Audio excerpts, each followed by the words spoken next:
So I have some pretty justified doubters. I totally understand that it's justified. But now I'm gonna plead my case. So we know it wasn't an accident or an animal attack because there's no radiating fractures from something crushing the leg or crushed by bite. There are also no tool marks. But what there is lysis or necrosis.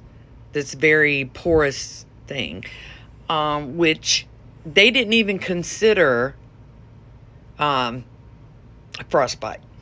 They're saying that this was an intentional cut. This is not an intentional cut. And plus, there are zero evidence of a cutting mark on this injury. Even if it heals, there's still evidence of a cut mark, which there is not. But there is. This is how a normal thing heals after necrosis, after frostbite. This unusual, not straight edge.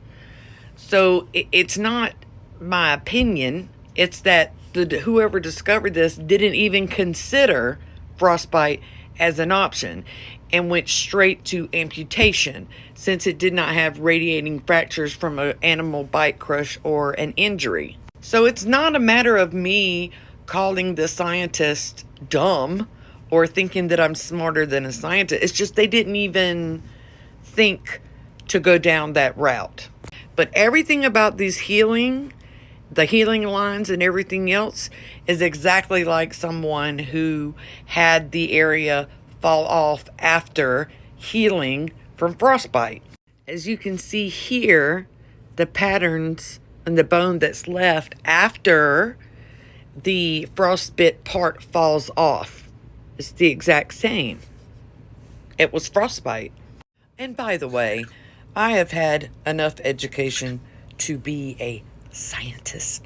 I just don't believe in having to pay for a piece of paper, which is why I tell everyone when I say someone is not educated, I do not mean they have a piece of paper.